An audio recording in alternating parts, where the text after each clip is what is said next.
Bonjour, alors aujourd'hui nous allons tracer des graphiques selon des règles de fonction partie entière. Alors la première euh, fonction que nous avons, on a f de x est égal à 1 demi euh, x plus 1, le tout plus 1. D'accord? Donc on se rappelle tout d'abord de la règle de la fonction partie entière, c'est f de x, pardon, f de x est égal à a, on ouvre les crochets, b entre parenthèses x moins h plus k. Cette règle va être très importante pour la suite. Donc, premièrement, on peut déjà trouver notre h et notre k. Donc, vous voyez, notre k ici, en fait, il va être associé au 1 et le h ici va être associé plus ou moins au 1 ici, d'accord? Pourquoi? Parce que vous remarquez ici, on a un signe négatif. Mais ici, on a un signe positif. Donc, qu'est-ce que ça veut dire? C'est que si on décortique ici, c'est x moins, entre parenthèses, moins 1. Et donc, on sait que h est égal à moins 1 et non pas plus 1. Donc, on peut faire cette erreur assez facilement.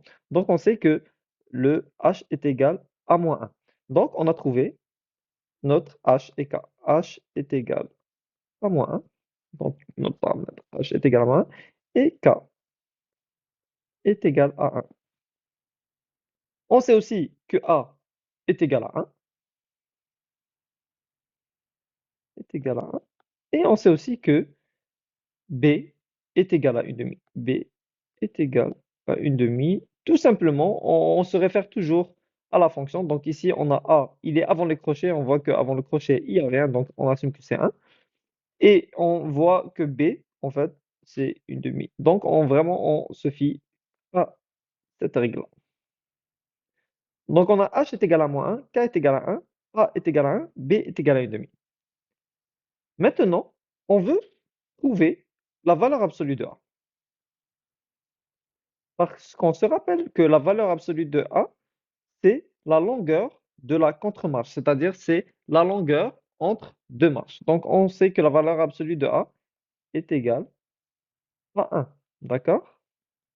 Qui est longueur contre-marche.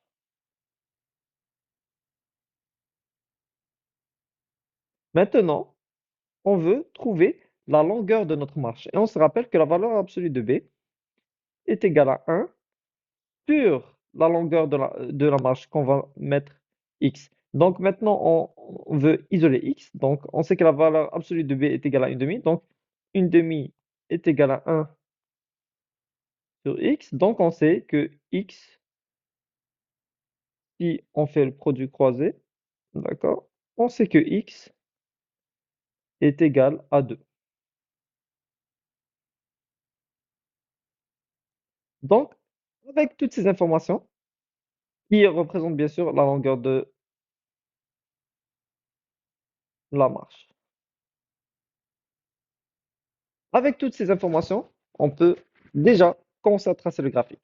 On se rappelle que h et k représentent un point plein dans le graphique. Donc, on a h est égal à moins 1 et k est égal à 1.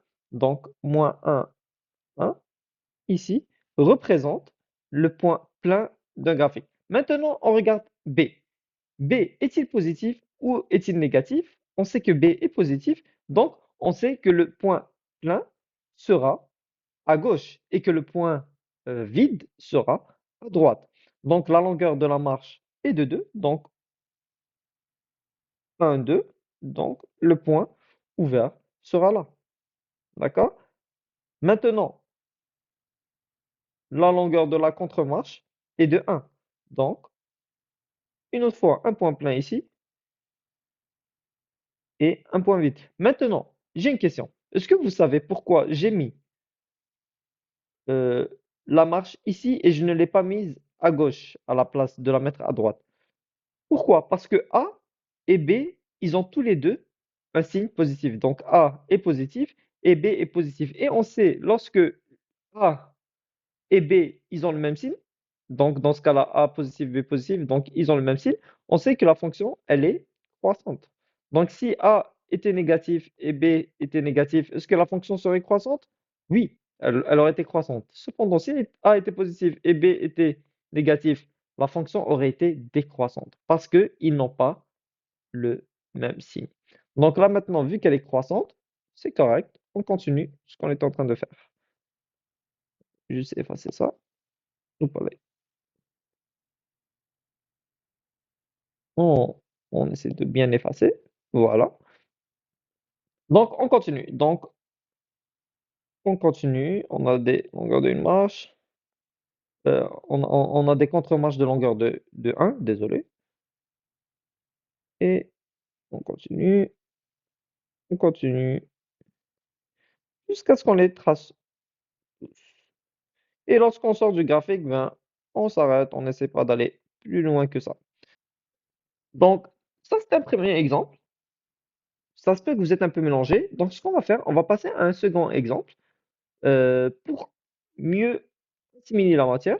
Et ensuite, on va même faire un troisième exemple afin d'être sûr que vous avez très très bien compris la matière. Donc, encore une fois, on va réécrire rapidement la règle de la fonction de la partie entière. Voilà.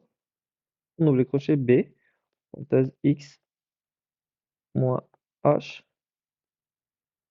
plus k. Et le plus facile à trouver, en fait, directement, c'est h et k. Euh, En fait, ils sont tous assez faciles à trouver directement, mais on va commencer par h, qui est égal à 2 dans ce cas-ci, parce qu'on voit le signe négatif. K est égal à moins 2.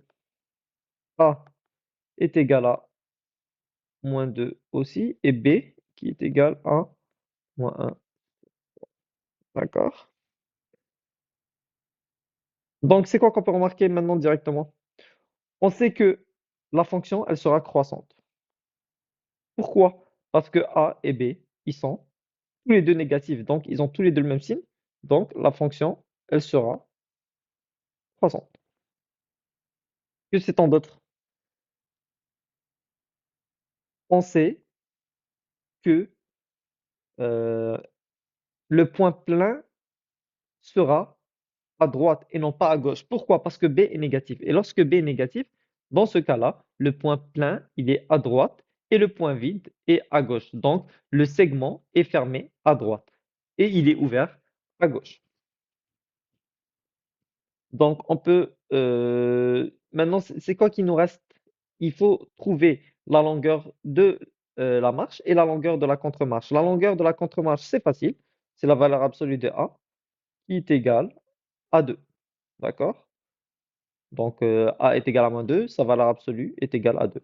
Maintenant, il faut trouver la longueur de la marche. On sait que la valeur absolue de B est égale à 1 sur la longueur de la marche. D'accord? Donc, X est égal à 1 divisé par la valeur absolue de B.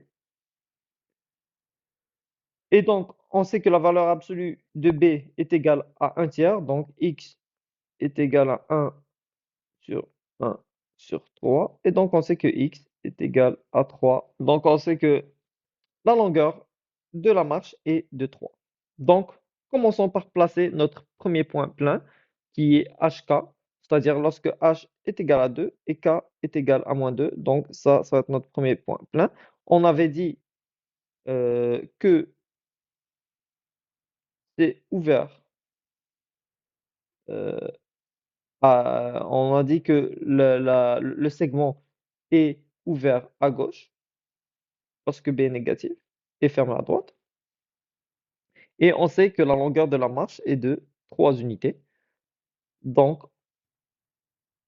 voilà notre première marche. Maintenant, ce qui reste à faire, en fait, c'est à l'aide de la contre-marche, de dessiner les autres marches que nous avons. Donc, on peut déjà dessiner notre première marche ici. Pourquoi? Parce qu'on sait que la fonction, elle est croissante. Donc, il, on peut facilement dessiner notre marche. Donc, ici, on fait attention, 3 unités. Ça, c'est la troisième. Et on continue. On a dit ces deux unités là, comme ça. Encore une fois, ouvert à droite ici, fermé. Et la dernière devrait être ici, si je ne me trompe pas. Et voilà notre fonction dessinée dans un graphique. Et maintenant, on va faire un dernier exemple, juste pour s'assurer d'avoir très bien maîtrisé la matière. Alors, premier truc, ce qu'on fait, c'est on écrit la règle de la fonction h de x est égal à a, ouvrons les crochets b, entre parenthèses x moins h, fermons les crochets plus k. Donc, on peut facilement trouver ah qui est égal à 1, k qui est égal à 3, a qui est égal à moins 4 et b qui est égal à une demi. Maintenant, on en retire certaines informations. Mais premièrement, la fonction, cette fois-ci, elle sera décroissante parce que a et b, ils ont des signes contraires, c'est-à-dire a est négatif et b est positif. On sait aussi que le segment sera fermé à gauche, donc le point plein sera à gauche et non pas à droite parce que b est positif. Et donc ça, c'est les informations que nous avons pour l'instant. On va trouver la longueur de la contre-marche en cherchant la valeur absolue de A, la valeur absolue de A. Donc la longueur de la contre-marche est de 4. D'accord? Et on sait que x est égal à 1 sur la valeur absolue de B, qui est égal, dans ce cas-là, à 2. Donc la longueur de la marche est de 2. Donc on commence par placer notre premier point plein qui est à H1, K3. Donc, le premier point plein sera ici et on a un segment de longueur de 2 unités. Maintenant, il est décroissant. D'accord? Donc, le prochain point qu'on va dessiner, ben, il va être ici. Ben, on va dessiner notre. Maintenant, on sait que la longueur de la contre-marche est de 4, donc on va compter 1, 2, 3, 4, point plein, et on va l'ouvrir ici à droite. Là, ensuite, on va aller à gauche. Donc, on va compter encore une fois 1, 2, 3, 4. Donc, ici, on a un autre segment et le dernier qui sera 1, 2, 3. En fait, le dernier, il ne rentre pas vraiment dans le graphique. Qu'est-ce qu'il rentre? 1, 2, 3. Donc, on a 1, 2, 3. Donc, il ne rentre pas. J'ai mal fait, attends. 1, 2, 3. Même lui, en fait, il est pas dessiné au bon endroit. Comme quoi, tout le monde peut faire des erreurs. Donc voilà, 1, 2, 3, 4, voilà. Et là, ça va mieux fonctionner. Et donc, voilà, et on voit que c'est une fonction aussi qui est décroissante. Donc, voilà le graphique dessiné de notre fonction partie entière. Donc, on a fait un petit peu le contraire de ce qu'on a fait la semaine passée. La semaine passée, on avait un graphique et l'objectif, c'était de déterminer la fonction. Cette fois-ci, à l'aide de la fonction, on a essayé de déterminer le graphique. Donc, c'est un exercice pour renforcer un petit peu notre compréhension. Et donc, j'espère que ça vous a aidé. On a un petit peu changé le look. J'espère que vous avez bien aimé le look. Laissez-moi savoir dans les commentaires si vous préférez le bleu marin slash noir plutôt que le blanc. Je voulais faire un petit test. Vous allez me tenir au courant. Et donc, voilà, c'était tout pour aujourd'hui et passez une très belle journée.